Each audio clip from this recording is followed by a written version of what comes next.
Welcome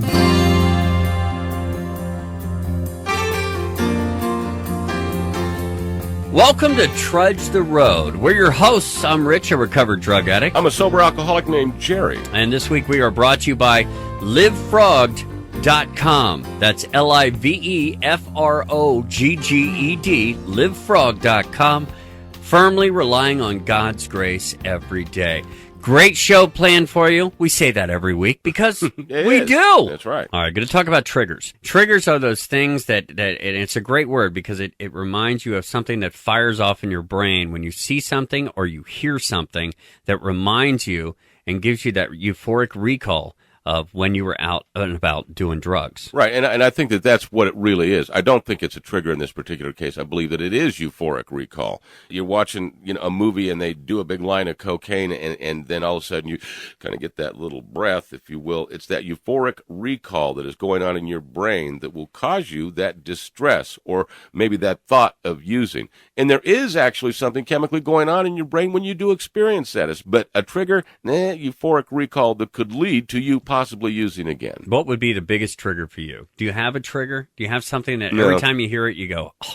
No, I don't. I've completely surrendered to alcohol and drugs. They won. Battle's over. They're victors, but I continue living, but that war is over. So no, I don't, there's no triggers in my life. Okay. I do. I've mentioned this before. If there is anything, let me take that back, and I didn't mean to interrupt you, it would probably be happiness and joy.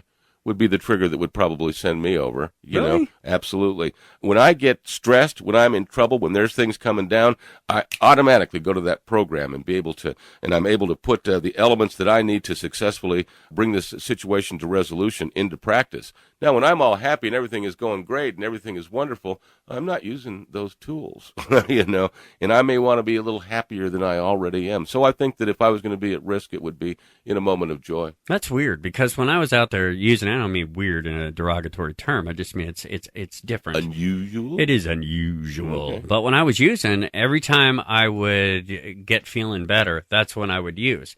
But here in recovery, I don't have triggers like that. I have triggers when, and I've mentioned this before, I'm watching cops. They bust somebody pulls out some cocaine, somebody pulls out a crystal meth pipe, something like that.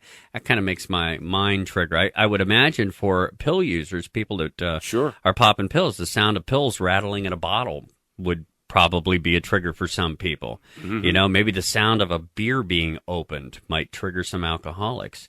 So those are the kind of things that get in your mind and fire off those synapses in your brain, or in your case, when you're feeling you're happy and you're joy and you want to get a little bit better. So what do you do when that trigger is pulled? One of the first things you do is take a minute, and I do this. I'll stop and think the whole thing through. Think of all the way, because we only get past that the wonderful high we're getting. We don't go all the way, the whole 180 degrees, laying in the street, throwing up, things of that nature that is going to come along with it. Absolutely. No, I'm not going to hop off my couch when I see this either. I'm not going to go, whoa, I got to go out and find something. But it gets my mind thinking about it, and then I'll follow that down that path a little while. You don't need a drop of alcohol in you to be drunk as a monkey. You don't need any dope in you to be high as a kite. It's all the process of that thinking. And that's what's taking place right now, that thinking. And it'll put you in a relapse process if you allow it. That's just it.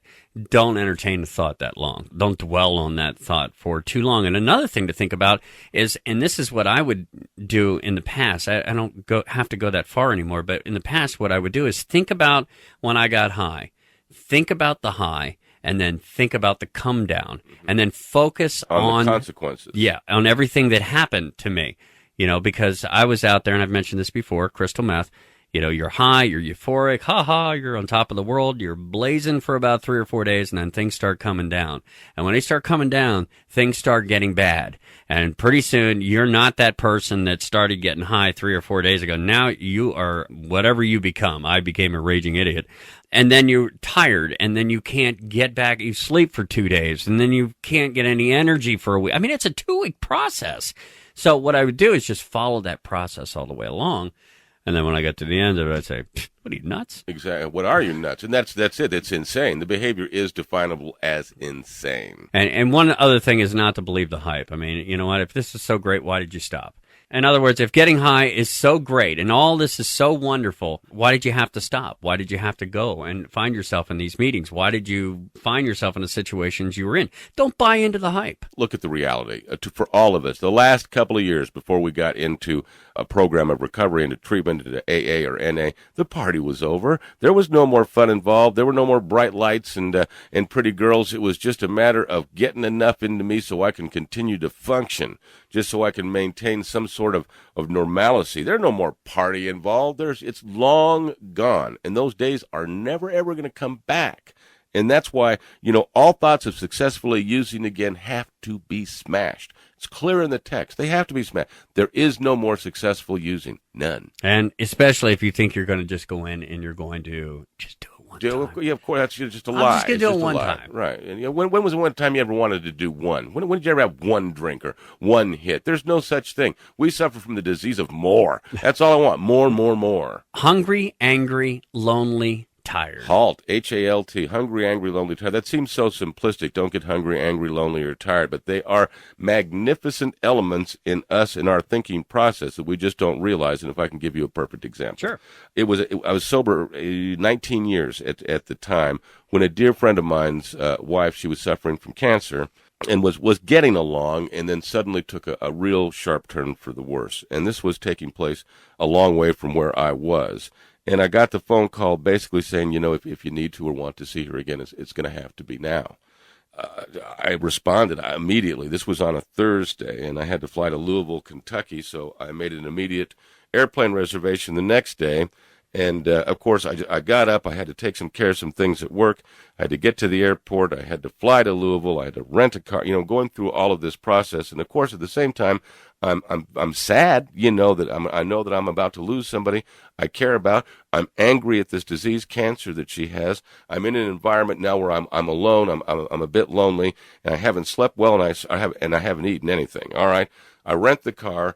I drive to the hotel, quickly check in, get right back in the car, and drive to this hospice center and go inside and go through, which was a very difficult procedure to see someone so beautiful and so ravaged by this disease. And when it was over with and time to leave, and I said goodbye to everybody, and I got in this rental car, and I started it, and I can remember my hand going up to the gear shift, and it just was as clear as a bell. What I needed at that moment was a big glass of bourbon. And I'm sober 18 years, going to a meeting every day of Alcoholics Anonymous. But I want you to look at what was happening. Definitely I was hungry. I was sure angry at this disease. I was lonely. I was in a community that I didn't know a lot of people. At the time, I was very tired. I had all four of them. HALT. They were all going on at once. And automatic reaction in that brain, it would solve this. And in addiction, it would. People who are addicted know that. That big old glass of whiskey would make all that go away. But I had the, good fortune of a great program behind me, so I was able to go, wait a minute, Right. And I went old school on that one. I went to Mickey D's and got the biggest milkshake they had, and drank that down and felt a little bit better, got some rest, and that went away. But you see, when those ultimate issues of stress present ourselves and we do things like forget to eat, forget to get proper rest, things of that nature, they can play a very significant role in us making some very bad decisions in regard to our recovery. So are we trying to achieve balance? Alcoholics and drug addicts? Are you kidding me? Just asking. I went to a therapist one time. She used to see me really early in the morning because I wasn't quite as nasty, I guess. I was a little bit more vulnerable. And she asked me, she said, Jerry, what do you want to achieve out of this therapy? And I told her, I said, I want to be normal, and she said, well, normal is 98.6, and I said, well, I want balance. And she laughed. She said, aren't you an alcoholic? And I said, yes. Well, it's never going to happen. You're not going to have balance in your life. Don't need it. We give you something else called serenity. It's part of the gifts of Alcoholics Anonymous. And when you've got that serenity, you can function without that balance. Let's go right back to Sigmund Freud and his definition of mental health. And it's still, used well today in the therapeutic community. You're considered mentally healthy if you work, love, and play in equivalent amounts. 1, 2, 3. And that love is not just intimate love, but that of family and friends and of play, of true recreation and of work, and now you and I are around hundreds of alcoholics every day. How many of them do you know who've got all those in order? Not very many of them. No, it's all right. It's okay. The balance that we'll never achieve, we overcome with a sense of serenity that is a gift to the program of Alcoholics Anonymous. And when you taste that serenity, which is a gift from God, it is God himself, in my opinion, I think that your opportunities at relapse diminish greatly because you're tasting something spiritual, something that is way past intellectual, and it's way past a feeling in the heart. It encompasses you with a feeling that I can only describe as love, and that is God, and that will protect you from a relapse here within the program of Alcoholics Anonymous, because that's what we believe in. It is finding a power greater than ourselves to restore us to sanity. That was my dilemma. My dilemma in life is there was no power. I was me running the show, and the consequences and the reality of where that went were quite obvious. I want to thank our sponsor, livefrogged.com, LIVEFROGGED.com. And you know what that means? Firmly relying on God's grace every day. As we do. livefrogged.com. This is Trudge the Road. You're listening to Trudge the Road. Coming up, Rich and Jerry discuss discovering your higher power on the Trudge the Road radio network.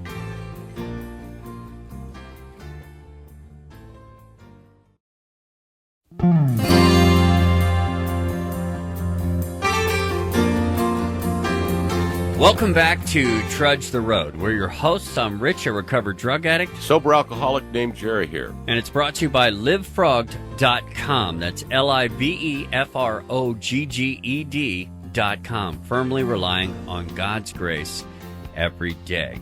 As I mentioned God, I should also fall into our topic for this segment, which is a power greater than ourselves. Believing in a power greater than ourselves. Could you explain for us, Jerry, what that means? Well, I think when Bill Wilson, was founding the program of Alcoholics Anonymous, he was very insightful to realize that just the word God can scare alcoholics big time. A lot of it could be from the tradition we were brought in religiously, that there was the punishing God, that created a lot of fear. And then there's the fact that, God's not seeing things my way. He's not doing things to help me, so God doesn't like me. So the whole concept of God for the suffering addict was usually one of very negativity. So he very wisely chose power greater than myself. Now, we're going to go ahead and incorporate the word God here as we continue in the program, but just to kind of break you in shortly, realize that there is something that is bigger than I am, all right? Let's go back to the ancient Greeks and how they believed. They believed that God had something in common with everything, a stone, a rock. It had something in common with God because it was. A blade of grass, a flower, something of that nature. It had a little something more in common with God because it was, and it was alive. Dogs, cats, animals of that nature, they have what's called a sensitive life, which means they feel. For example, we were away from the house yesterday for a while, and Turbo, your dog, it was like you'd been gone for a million years. He came right out. That they feel, right. They feel. Man can think, and man can love. Now, dogs and cats, they feel those emotions, but they can't love. We can love and we can think, and that's what makes us godlike. Now, as the ancient Greeks believed, why not one step above that? See, we said, we started with the rock, we got to the human. Why not one more step above that, power greater than ourself? And sometimes it takes a little time, but when you witness it in the recovering community, in the rooms of AA and NA, you'll see the benefits. You'll see the reality of this relationship with God as I choose to understand him, which probably brings up the second part of your question. Why is that God as I choose to understand him? It allows us the opportunity to develop a relationship with a power greater than ourselves that doesn't necessarily have to be mean or condemning or mysterious. It's somebody that we can get to know. And in my own recovery, that has processed.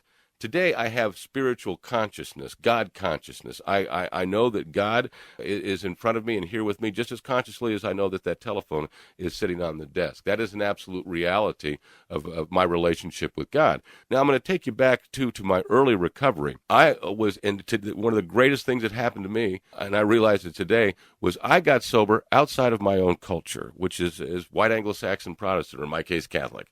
I got sober within the African-American community. And it was there that, again, call it by accident, that I was exposed to another way of thinking about God. And it was as simple as this. Now, being brought up a traditional Catholic, and I have nothing against Catholicism. They did wonderful things for me, provided me an education and a lot of love and direction, and just wanted me to do the right thing. It was just the catechismic aspect of the religion that was frightening to me, and that's what scared me away. All right, now we'll go back many years later. I've completely lost my faith by that time, and I'm trying to develop a relationship or an understanding with this power greater than myself. My roommate, Tracy B., at the time, his grandmother would allow us to come over on Sundays, do our wash. We were living in a homeless shelter, and she'd feed us and was trying to help us kind of get back on our feet. So we're over there one Sunday. They're all at church, all right? Well, we're in the process of, getting this laundry done. They come home from church. And it was like they'd been to an amusement park. I mean, they were all just so happy and had such a tremendous experience. And again, I'm not saying anything derogatory about Catholicism, but I didn't generally come out of Mass, screaming and yelling and, having what a wonderful time that was. And so just, as a sense of natural curiosity, I asked Miss B, what is it, that's different? And she said, well, it's just perception. We believe that God is joy and love and music and, and all out loud. And that's the way we celebrate. And it didn't make me, run and join the AME Zion Baptist Church. But what it did do is make me think, well, these people think differently. And I like maybe that attitude a little bit better. And what that did is it just opened up the door a little bit more to realize that maybe God, as I was taught to understand him, really isn't that God. And the God of my own understanding is my Father. And Miss B, she's the one who asked me this question one time. She said, what's that prayer you say at the end of the meeting, the Lord's Prayer? How does that begin? Our Father. She said, now, can you conceptualize God as your Father? And that was pretty easy for me to do, or at least at the time I can do that. And we talked about our will and his will for us. And she said, you're a father. What's your will for Chelsea? And I said, to be happy, healthy, maybe prosper. You just answered, that's God's will for you. There's no expectations on you whatsoever.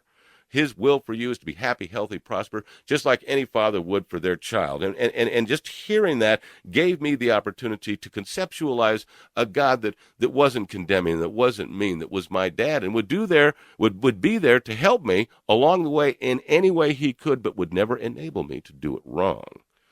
Always there to help me do it right. And today, I understand that tangibly. I mean, it's happened over and over, time and time again. And it's been such a blessing to be able to learn that and to understand and feel that relationship, which everybody in Alcoholics Anonymous and Narcotics Anonymous is entitled to experience. And that's exactly what we're talking about. It's a spiritual experience, a spiritual awakening to some. And you'll hear both of those referred to inside the rooms of the recovering community. And a spiritual awakening, if you will, kind of like what Bill had, the burning bush syndrome, something flash, something real quick. More of the educational variety are ours. We experience things. You'll hear the terminology spiritual experience and spiritual awakening a lot within the recovering rooms of NA and AA. And a spiritual experience is something that will be like the burning bush syndrome. And you'll talk to people who have had that sudden awakening. Mine is more of the educational variety as most, and that's a spiritual experience. And we experience things over time. We grow. And over time, this relationship develops. And what you will understand early within this process of developing this relationship is there's another side. It's not just you. You'll feel that other side, not just communicating with you, but being part of you. And that simply is a realization. It never left you. It was always there. We're the ones who built the block up to it. Or we'll say that's the pathology of the disease. Blocked us from that power greater than ourselves. And now it's gone, and that power is right there. And I think it's the beauty for us as alcoholics and drug addicts to be able to, if you would, put aside the theology and the philosophy, and our prayer is pretty simple. Help me. Help me. and look how it has worked. Look how that prayer, that very prayer, how many times it has been answered, thousands and millions of times within the recovering community. And there's not a lot of doctrine behind those two words, help me. Right. It's the direct approach. And, look at the results. Look at the results. Look at the results. This is a program based on this spiritual approach, and it works. We have proof. Well, that was put very well, and I think there's a lot of folks out there, as you mentioned, people that are out and about, it's tough to get your arms around God. Yeah, it is, and we understand that in AA and NA. We absolutely understand that, and we're a good source to come to be able to overcome it. And you can firmly rely on God's grace every day by going to our sponsor, livefrogged.com. That's LIVEFROGGED.com. This is Trudge the Road. You're listening to Trudge the Road. Coming up, Rich and Jerry talk about the Dr. Jekyll, Mr. Hyde syndrome. It's up next on the Trudge the Road Radio Network.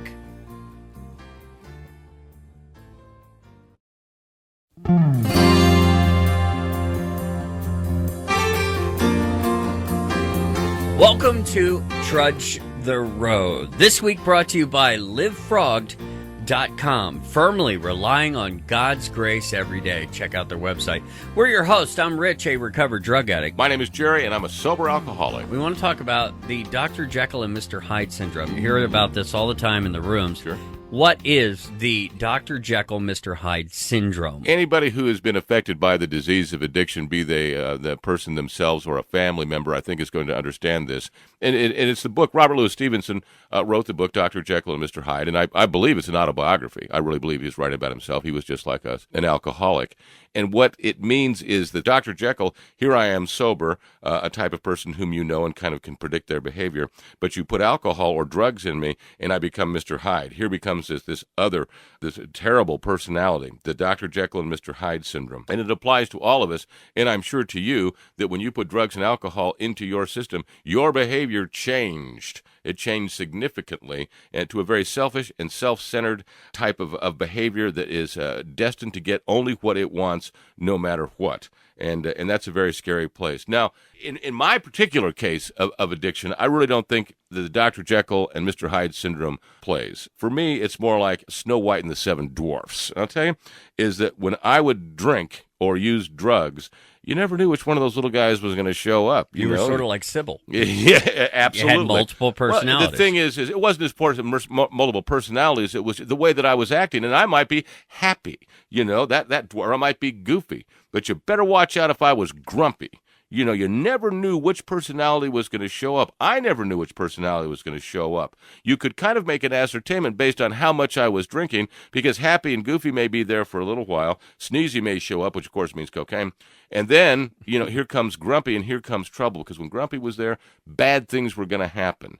And that is the significance of the disease and the change in personality that I hope makes a little bit of sense to folks who are suffering from this, or who recognize that loved one of theirs when they do use, and how they drastically change. That's the Dr. Jekyll and Mr. Hyde syndrome. Yeah, I got to tell you, when I was using, I don't know that I got grumpy. Again, for those of you that have not heard the program before, I'm a speed freak. I was crystal meth and cocaine. It's what I did. And when I was high, I was going pretty fast. I might have been pretty consistent with that emotion.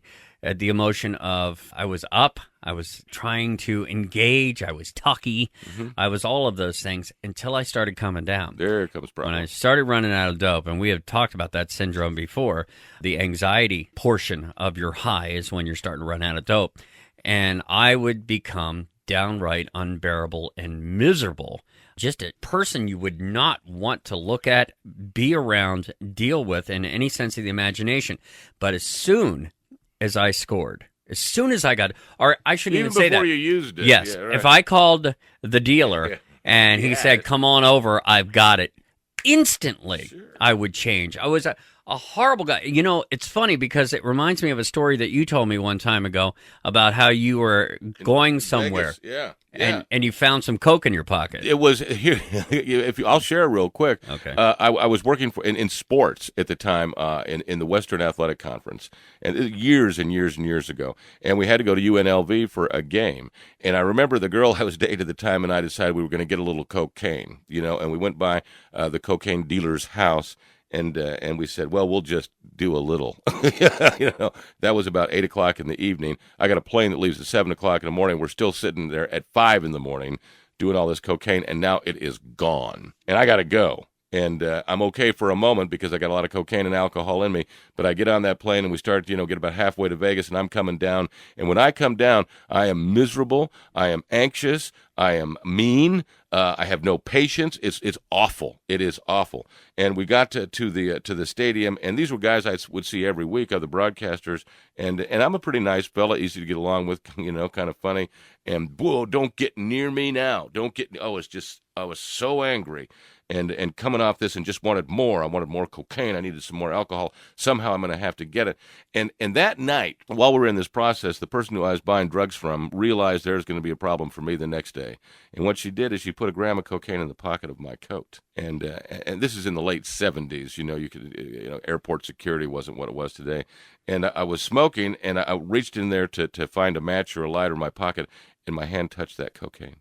It just touched it, and all of a sudden, everything changed. Oh, my God. Oh, my God. Oh, my God. Now, I haven't done it. I'm not even 100% sure that's what it is. But I pull it out, and I see it, and all of a sudden, just like that, instantaneously, I'm the nicest guy you've ever seen. I'm thrilled. I'm excited. Complete change in behavior right in front of these people who are going, what is going on with him? That's how powerful it is. And I think there's not one person that isn't in a state of addiction or hasn't been in addiction that doesn't understand completely that story you just told. Absolutely. And, I'm just going to be the truth of the matter, and I'm going to ask you to verify this, that now you've never seen me drunk or loaded, but you would probably describe me as easygoing, helpful, kind, pretty nice fella. I don't want to be like I'm, pretentious or anything of that nature, but... Well, it is somewhat pretentious, but yes, you are. Well, the fact of the matter is, if you put drugs or alcohol in me, that nice, easygoing guy instantly becomes capable of murder. That is absolutely true. With drugs and alcohol in me, I am capable. If you have to go, you have to go. If I get what I have to get.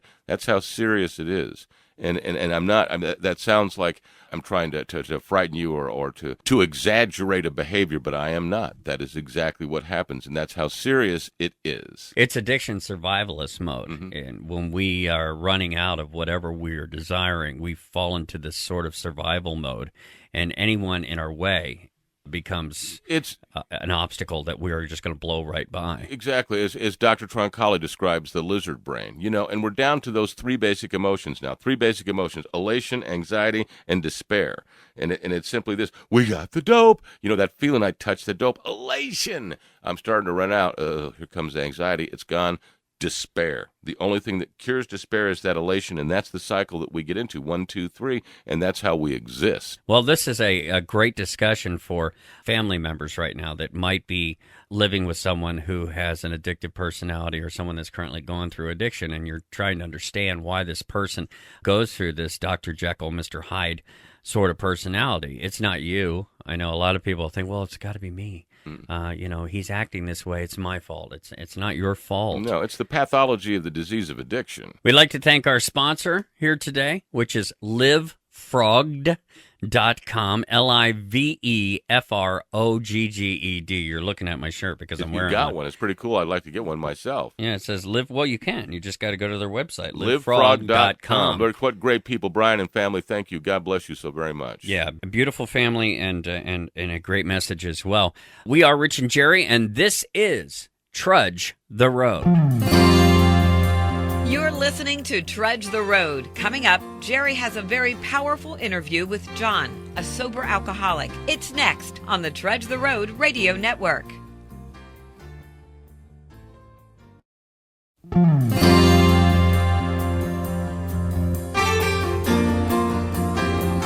Welcome back to Trudge the Road, and thank you very much for tuning in. We appreciate that. This is a program which is dedicated to those who are suffering from the disease of addiction, not just the alcoholics and the drug addicts, but family and friends. You too suffer, and we hope to provide some answers here for you on Trudge the Road. Thank you very much for tuning in. My name is Jerry. I'm a sober alcoholic. My friend Rich will be along. He's a recovered drug addict here in just a little while, and we'll share some of our experience, strength, and hope. But that's what this gentleman is here for right now. John is the first. Just after you got sober, I kind of witnessed a little bit of the level of your addiction when to the clubhouse you brought a motorized beer cooler. Yes, I did. You could drive around. I said to myself, well, that's alcoholism there. John, absolutely. Thank you very much for coming by. We appreciate it. No problem at all. Glad to be here. If we could, and I've known you and your recovery for a number of years, but tell us just a little bit about what got you first into treatment, then, of course, into the rooms of Alcoholics Anonymous. What got me there? I was, I had grown up in an alcoholic home. Drinking progressed, to make a long story a little shorter. Drinking progressed throughout the years. Got married, had 2 kids.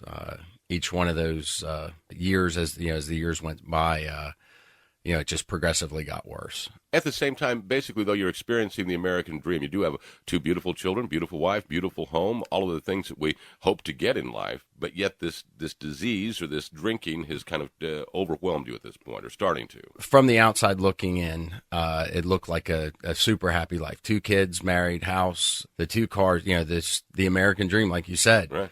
But on the inside, it was, from the minute my wife and I got married, we started going opposite directions. I just wanted to do what I wanted to do.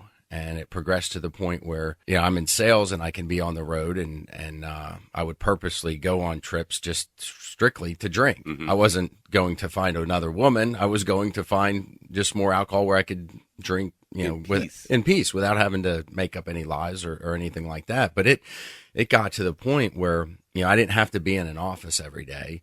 And I found a place where I could go, a friend's business, where I would sit all day. Literally, for the last 2-3 years of my drinking, I sat from 7:30 in the morning until 5 at night drinking in a conference room and making my phone calls. And my number somehow, by the grace of God, stayed up where I was still getting a paycheck. Yeah, right.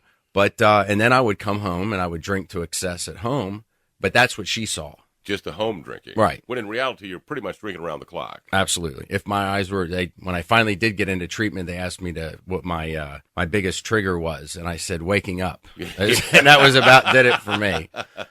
Did you, at this stage of your drinking, if you will, did you think that you were an alcoholic, or did you think you were crazy, or what did you think was wrong?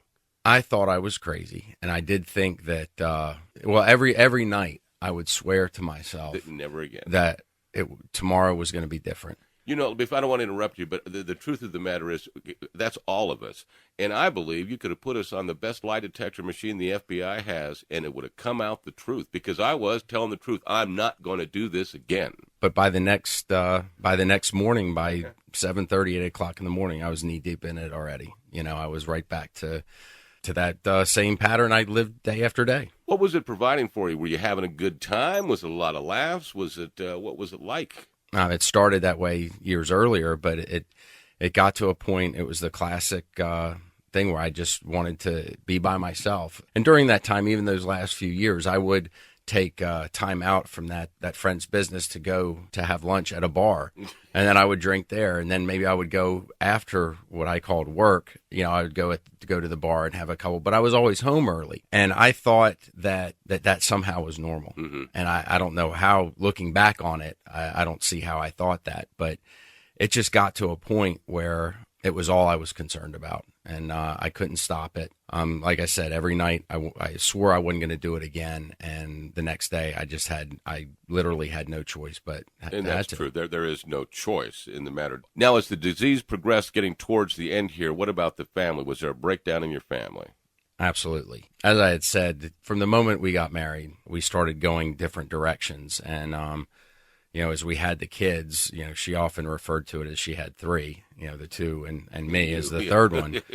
And finally, in the summer of 2007, I came home one day and she told me that she wanted me to leave and she wanted a divorce.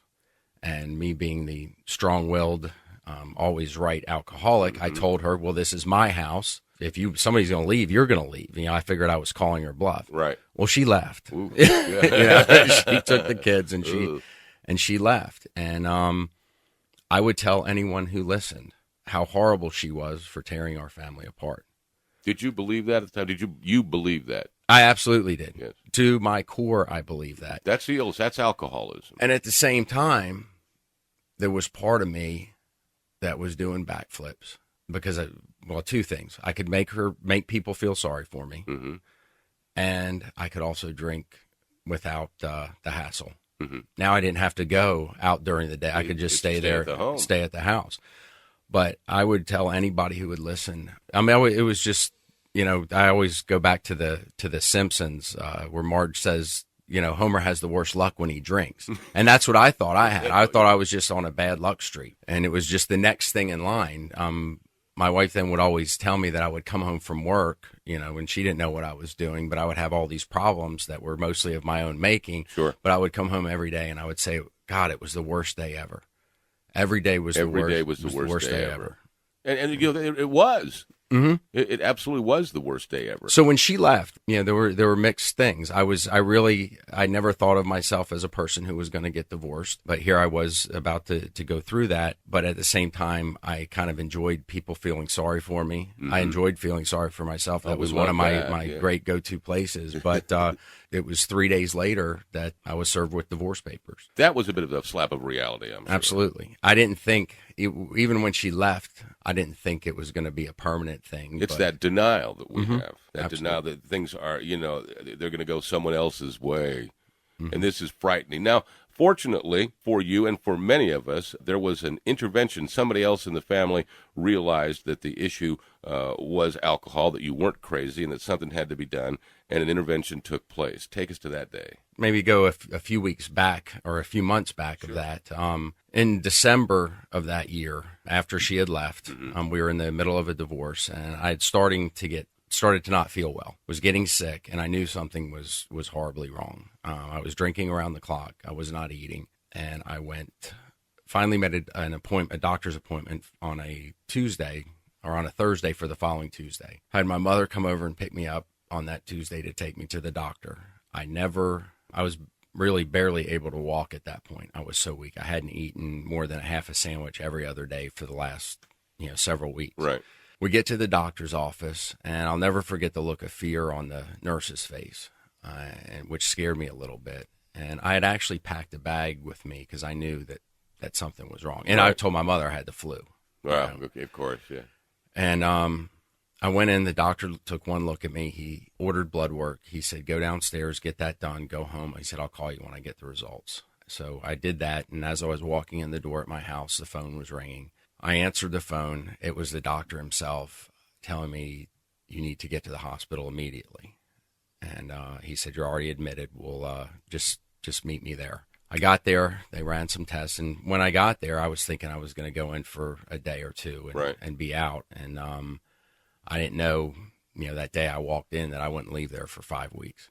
5 weeks. Mm-hmm. What was wrong? You name it. Yeah. He told me that either that first night or whatever, after all the tests came back, he said, first of all, he had no idea how I hadn't had a stroke because of certain levels of one thing or another. But they basically told me, a group of doctors came in and says, your body is shutting down and you are dying.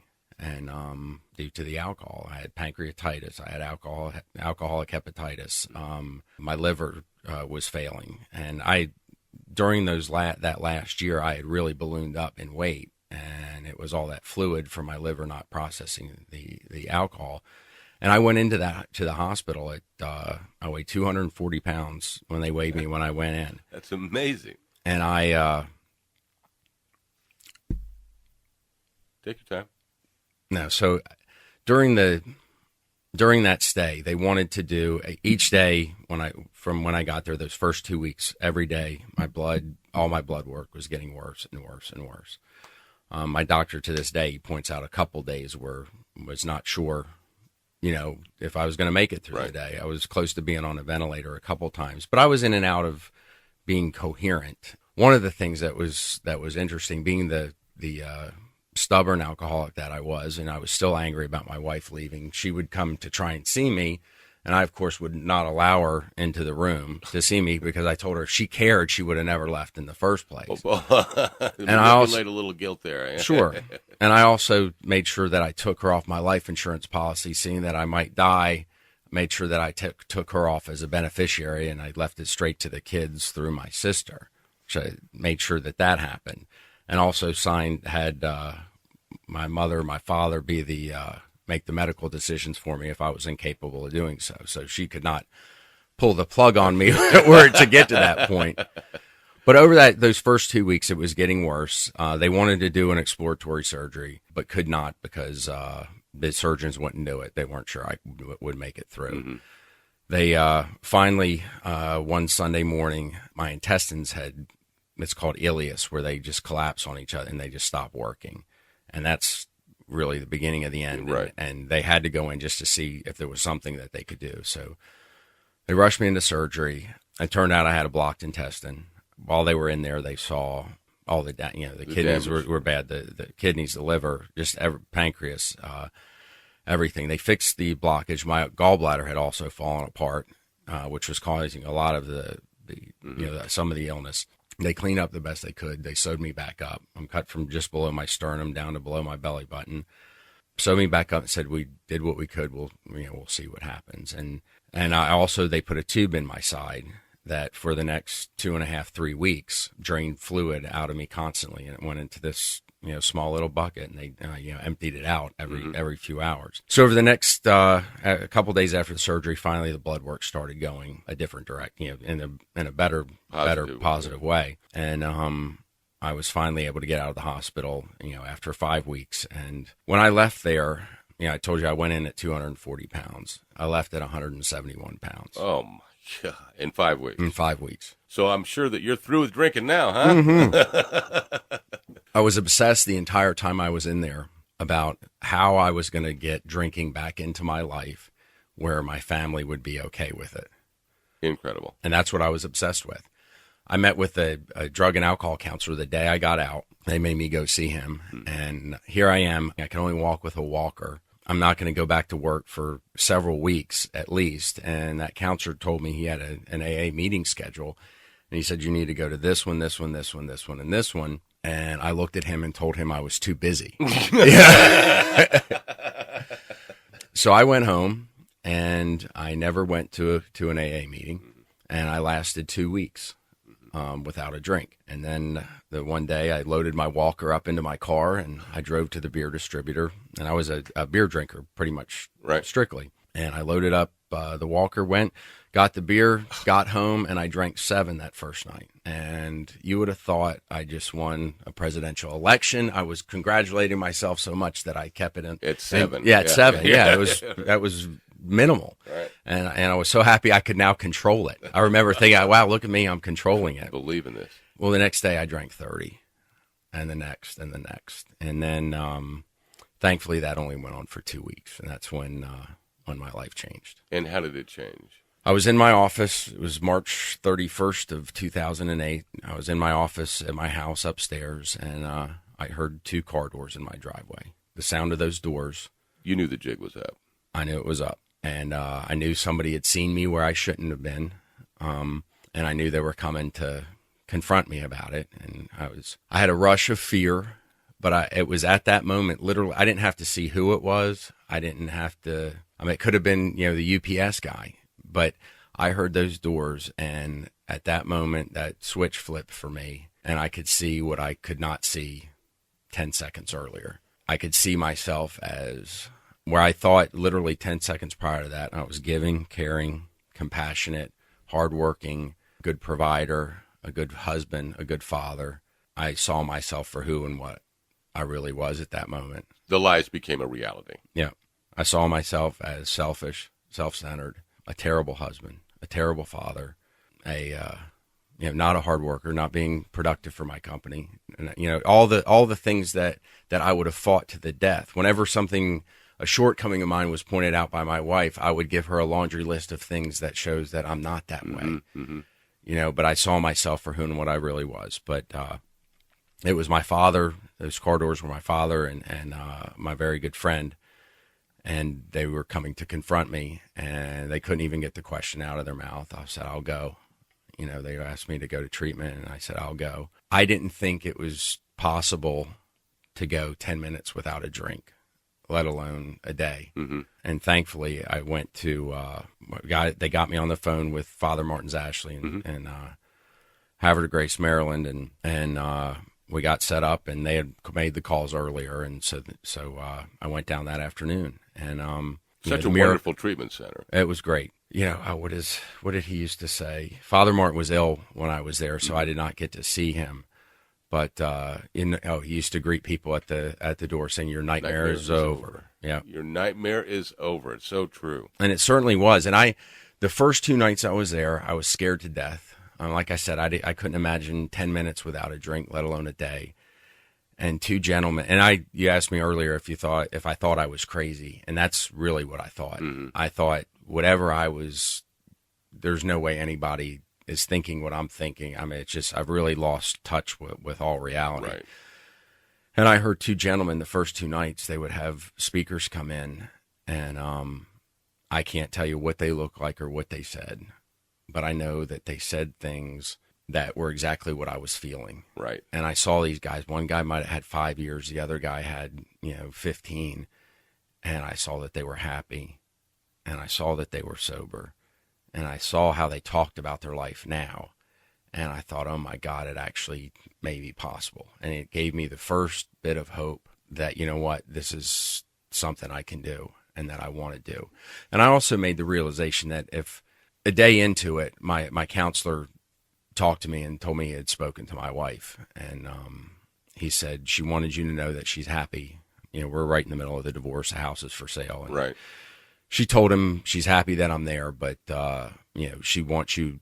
He said you need to be clear, and she wanted me to be clear with you that there's no chance that you will get back together. No reconciliation. 0. Mm-hmm. And he said, I'm not talking 1%. He said 0. She wanted it to be perfectly clear right. that there was no chance. So I cried for 2 days. Because I had realized the way your role now is obvious. Right, I caused all of it, and the odd thing is that I don't think even she knew how much alcohol caused. She knew I was an alcoholic, and she yelled at me in anger, that word, many times, and called me that. But I think she just thought I was a jerk, which I was. But I don't think either one of us realized how much alcohol changed who I was. And just over the long period of time, I just became a person that, you've heard me always say, I always love the thing, your behavior becomes your character. Right. And where I thought I was a person of strong character, my behavior showed otherwise. Exactly. And I finally realized that. And as I was in treatment after my crying for 2 days, knowing that there was no chance, I really came to the conclusion that, if I'm going to be any use to anyone, my children, myself, anyone, just to be the person I know that I am inside. Sure. That I wanted to do this for me, and that's fine. And I said, whatever communication I'll have with her, I'll just be honest, as best I can. So I decided, while I was there, I jumped ahead a little bit, which you shouldn't do, but I did apologize to her a little bit in letters but not once did I ask for her to please come back to me. Right. No pleading. No pleading at all. You had accepted. I had accepted the reality of it. And all I told her is about what I learned that day. And I signed it, I love you. And I wrote her a letter every day, but there was the normal me would be pleading to, oh my God, please manipulate. Look at me. Yeah, absolutely. Right, Look at me. Okay Aren't you proud of me? Look at me, what I'm doing for the family. What you wanted me to do. Right. Yeah. Aren't you proud of me? And there was none of that in those letters, and which really goes against everything about me at the time. The disease itself, yeah. But towards the end of treatment, they have a family weekend, and there was a lady there that contacted all the families and set that up for them to come in. And she had contacted her, and the lady called me to the office, and she said so I talked to your wife, and she said that she was not going to come because she said, quote, isn't that for people who are going to be in their lives? Right. So I cried for another 2 days. A couple days. Sure. Yeah. So that was like a knife. But somehow this saint of a woman, and I don't even remember her name, somehow convinced her to come for a day. She came for the Friday. And we probably only had a total of an hour together because she was off doing, whatever it was they were doing and learning about the disease of alcoholism and things. But we just talked, and she told me that she had moved back into the house and that I needed to find, another place to live. And as much as I wanted to fight right there, I didn't. I had accepted I was the full bearer of all responsibility for what had happened, and I didn't know what I was going to do, but I told her I would comply with that and do I'll do whatever she wanted. That's what I'll do. So I accepted that. I finished treatment, and many miracles happened throughout that 28 days, and was scared to death to go back to work because everybody knew I wasn't on a 4-week vacation. The word had gotten around, I'm sure. But my parents came and picked me up and drove me the hour and a half home, and I went to my house to get my stuff, and I walked in the house, and my wife was in the kitchen, and I went to get my stuff, and she asked me to stay, and that's been a little over 4 years now. It's not always been easy. It wasn't easy right there at the beginning, but our marriage is stronger than it was the day we got married, and it's better than it was. If we have a fight, we're stronger after it, as opposed to going further apart. And absolutely true miracle. And I ask her often, at the beginning, and she didn't make any promises at the time. She said, "We'll see how it goes." But I asked her, "Why? You said there was no chance." And she said, well, a couple things. She said, first of all, I don't know who was writing those letters, because the you I know would have been saying, "Oh, look at me, look what I'm doing for," exactly what I was thinking. She knew me. And she said, that time I spent with you last Friday, and through the letters and through what you said, she said, this is the biggest thing. She said, for the first time since I've known you, your finger is pointing back at yourself and not out at everybody else. And that pretty much summed up my problem, And so, I realized so much about myself, and that was the biggest blessing of now coming into Alcoholics Anonymous out of treatment or going into treatment, and that was very 12-step based, and I had no idea that I was broken. I just thought I drank too much. Right.